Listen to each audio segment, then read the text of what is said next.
तो my dear friends, welcome to my channel. दोस्तों, शायद ही कोई ऐसा बंदा होगा जो एलन मस्क को नहीं जानता होगा। तो आज उसी कभी ना हार मानने वाली शख्स की कहानी आप सुनेंगे मेरी जुबानी। तो आज हम बात करने जा रहे हैं biography of Elon Musk. So let's start the video. दोस्तों, एलन मस्क का पूरा नाम एलन ड्रीम मस्क है। एलन मस्क का जन्म 28 जून 1971 को प्रिटोरिया में हुआ था। प्रिटोरिया जो कि साउथ अफ्रीका में है। एलोन मस्क के पिता का नाम एरोल मस्क था जो कि साउथ अफ्रीका से बिलोंग करते थे। एलोन मस्क की मां का नाम मे मस्क है जो कि एक कैनेडियन थी। एलोन मस्क का एक छोटा भाई भी था, किम्बल मस्क, जो कि 1972 में पैदा हुआ था और उस एलोन मस्क से 1 साल छोटा भी था। एलोन मस्क की एक 2 साल छोटी सिस्टर भी थी जिसका नाम था टोस्का मस्क। एलोन मस्क के पिता एक इलेक्ट्रोमैकेनिकल इंजीनियर थे, एक पायलट थे, एक सेलर थे। अब सेलर कौन होता है? जो कि नाविक होता है। एलोन मस्क की माँ एक मॉडल थी और एक डाइटिशियन भी थी। एलोन मस्क के पेरेंट्स के बीच अच्छे रिलेशन ना होने की वजह से जल्द ही 1980 में उनके बीच डाइवोर्स हो गया।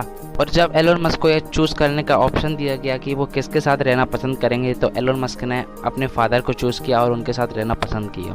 हाँ, हालांकि एलोन मस्क के फादर एलोन मस्क को उतना प्यार नहीं करते थे, लेकिन एलोन मस्क ने अपने फादर को चूज़ किया था। इसके बाद 10 साल की उम्र में एलोन मस्क ने अपना इंटरेस्ट कंप्यूटिंग की ओर दिखाया और खुद से कंप्यूटिंग सीखी और कंप्यूटर प्रोग्रामिंग में वो एक्सपर्ट बन गए। और 12 साल की उम्र में उन्होंने खुद का एक वीडियो गेम बनाया और उसे $500 में बेच दिया। उस गेम का नाम था ब्लास्टर। अब बात करते हैं मस्क की स्कूल लाइफ की। मस्क अपनी स्कूल लाइफ में काफ़ी सीधे साधे थे और उन्हें कई बार उनके क्लासमेटों द्वारा परेशान भी किया जाता था। एक बार उन्हें इतना पीटा गया था कि वो बेहोश हो गए थे और एक बार लड़कों ने उन्हें सीढ़ियों से धक्का तक दे दिया था जिससे उन्हें हॉस्पिटलाइज्ड होना पड़ा था। यह सब होने के बाद प्रिटोरिया बॉयज़ हाई स्कूल से उन्होंने अपनी स्कूली शिक्षा कंप्लीट की। इसके बाद जैसा कि आपको पता है कि फॉरेन कंट्रियों में ऑलमोस्ट तकरीबन 5 वर्षों तक देश की आर्मी में काम करना होता है। और जैसा कि मैंने आपको पहले बताया है कि एलोन मस्क की माँ एक कैनेडियन थी, तो एलोन मस्क ने उससे बचने के लिए अपना कैनेडियन पासपोर्ट दिखाया जिससे उन्हें अब साउथ अफ्रीकन मिलिट्री में अब काम नहीं करना था। जून 1989 में मस्क कनाडा पहुंचे और कनाडा में उन्होंने अपने अंकल को ढूंढने की काफ़ी कोशिश की, लेकिन वो नाकामयाब रहे। और जब उनसे हॉस्टल में रहने के लिए कहा गया तो उन्होंने मना कर दिया और उन्होंने घूमना ज़्यादा पसंद किया। घूमने के साथ वो अकेले भी रहने लगे थे, जिसलिए उन्हें अपने लिए काम भी करना पड़ा और उन्होंने कई सारे ऑड जॉब्स की एंड फर्म में काम किया और लंबरमैन में काम किया। 1990 के दौरान मस्क ने queen's and university of Kingston को ज्वाइन किया जो कि कनाडा के ओंटारियो में है। 2 साल बाद मस्क को यूनिवर्सिटी ऑफ पेनिनसिल्वेनिया में ट्रांसफ़र कर दिया गया जो कि यूएसए के फिलाडेल्फिया शहर में है। और इसी के साथ 1997 में उन्होंने अपनी ग्रेजुएशन कंप्लीट की और bachelor of science degree in economics and the bachelor of arts in physics. 1995 में मस्क ने पीएचडी की डिग्री हासिल की स्टैनफोर्ड यूनिवर्सिटी से जो कि कैलिफोर्निया में है।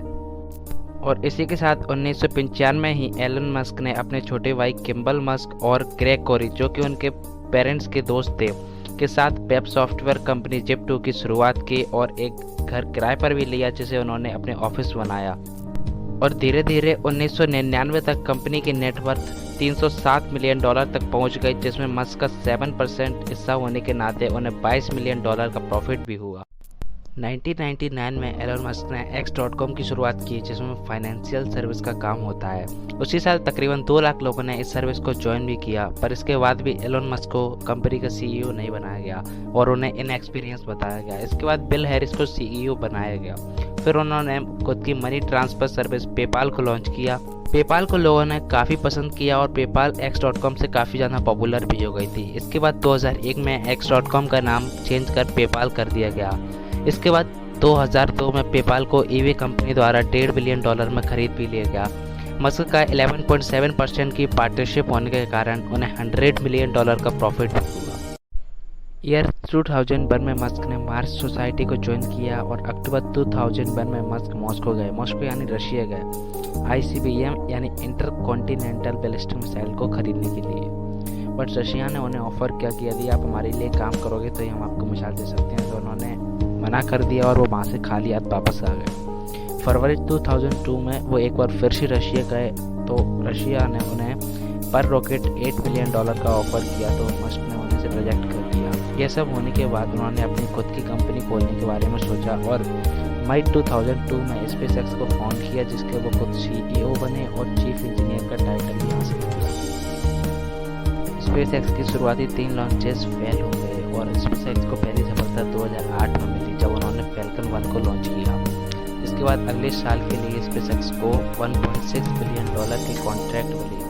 2015 तक स्पेसएक्स की फर्स्ट स्टेज का सक्सेसफुली लैंडिंग हो गई। इसके बाद स्पेसएक्स ने धीरे धीरे उन्होंने एक साथ कई सारे सैटेलाइट लॉन्च किए। मई 2019 में 60 ऑपरेशन सैटेलाइट को लॉन्च किया और कंपनी की नेटवर्थ $10 बिलियन तक पहुंची। इसके साथ ही जुलाई 2003 में मार्टिन एवरहर्ट एंड मार्क तारपेनिक द्वारा एलन मस्क को टेस्ला में शामिल कर लिया गया और 2008 में मस्क को टेस्ला का सीईओ एंड प्रोडक्ट आर्किटेक्चर बना दिया गया और 2009 में मस्क को टेस्ला का को फाउंडर बनाया गया।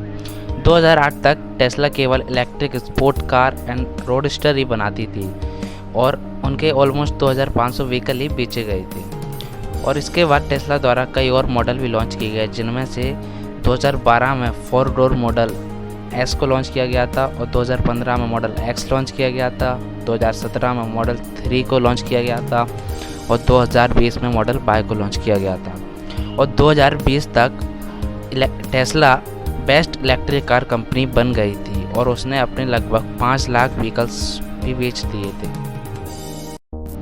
इसके बाद सितंबर 2018 में एलन मस्क को एक काफ़ी बड़ी प्रॉब्लम का सामना करना पड़ा था। इसमें यह हुआ था कि एलन मस्क ने ट्वीट करके लिखा था कि वो अपनी टेस्ला कंपनी को प्राइवेट करने वाले हैं, जिससे यूएसए के SEC यानी सिक्योरिटी एंड एक्सचेंज कमीशन द्वारा उन पर आरोप लगाया गया और उनके खिलाफ मुकदमा भी चला और इसमें टेस्ला को अंत में $20 मिलियन का फ़ाइन भी भरना पड़ा था। फिर मस्क को टेस्ला के चेयरमैन से हट जाने को भी कहा था, पर वो बने रहे थे। इसी बीच मस्क ने अपना इंटरेस्ट सोलर सिटी की ओर दिखाया, जो कि उनके भाई लिंडन एंड पीटर राइव की कंपनी थी, जिसे 2006 में को फाउंडेड किया गया था और 2013 तक आते आते सोलर सिटी यूएसए की सोलर पावर सिस्टम प्रोवाइड करने वाली सेकंड लार्जेस्ट कंपनी बन गई। इन सब के बाद 2016 में मस्क द्वारा न्यूरेलिंक यानी न्यूरो टेक्नोलॉजी को फाउंड किया गया। इस कंपनी के अंतर्गत एक ऐसा डिवाइस बनाना था जो ह्यूमन ब्रेन के साथ इंटरेक्ट कर सके, जैसे कि ह्यूमन ब्रेन एक सॉफ्टवेयर के साथ कम्युनिकेट कर सके। और इन सब के बाद अगस्त 2020 में एक ऐसा डिवाइस लॉन्च भी किया जिसका नाम था अ फिटबिट इन योर स्कल, जिसे many neuro scientist and publication द्वारा उसे क्रिटिसाइज भी किया गया था। इसके बाद 2016 में ही मस्क द्वारा द बोरिंग कंपनी को लॉन्च किया गया, जिसका काम टनल को कंस्ट्रक्ट करना था। इससे पहले 2013 में मस्क ने हाइपरलूप को बनाने के बारे में सोचा था। हाइपरलूप क्या होता है कि एक टनल होती है जो कि वैक्यूम टाइप ऑफ टनल होती है, उसके अंदर ट्रैवल करना होता है। क्या है कि यह और सोर्सेज से तेज़ होती है और सस्ती भी होती है। इतनी सारी बातें होने के बाद अब आपके मन में एक सवाल आ रहा हुआ कि मस्क तो अपने पैदा होने से अभी तक अपने कामों में ही बिजी रहे हैं, तो क्या उनकी शादी नहीं हुई? तो मैं आपको बता दूं कि ऐसा बिल्कुल भी नहीं है। 1990 में मस्क ने क्वीन यूनिवर्सिटी को ज्वाइन किया था। वहाँ पर उनकी मुलाकात जस्टिन विल्सन से हुई थी, जो कि एक कैनेडियन ऑथर हैं, और 2000 में उन्होंने शादी कर ली थी। उनका पहला बच्चा 10 हफ्तों में सडन इन्फेंट डेथ सिंड्रोम की वजह से मर गया था। 2008 में मस्क की मुलाकात इंग्लिश एक्ट्रेस तलुला रिली से हुई थी। 2010 में उनकी शादी हुई, पर जल्द ही 2012 में मस्क ने डाइवोर्स दे दिया था रिली को और 2013 में इनकी एक बार फिर से शादी हुई थी और 2014 में मस्क ने रिली को सेकंड टाइम डाइवोर्स दे दिया था। इसके बाद 2018 में मस्क ने कैनेडियन म्यूजिशियन ग्रैम से शादी की थी। और ये सारी बातें होने के बाद दोस्तों अब मैं आपको बता दूं कि मस्क को उनके बिजनेस एंड टेक्नोलॉजी के योगदान के लिए जाना जाता है और मस्क टाइम मैगजीन के 100 मोस्ट इन्फ्लुएंशियल पीपल में आ चुके हैं। तो दोस्तों हम देख सकते हैं कि संघर्ष गरीब लोग ही नहीं करते। आर्थिक स्थिति ठीक होने के बावजूद मस्क को स्ट्रगल करना पड़ा था और उन्होंने किया था, तो आज आप देख सकते हैं कि वो कहाँ पे है। दोस्तों उम्मीद है कि आपको वीडियो पसंद आया होगा, तो प्लीज़ वीडियो को लाइक एंड शेयर ज़रूर करें और अगली वीडियो जल्दी ही आएगी, तो प्लीज़ चैनल को सब्सक्राइब करें। जल्द मिलेंगे अगली वीडियो में।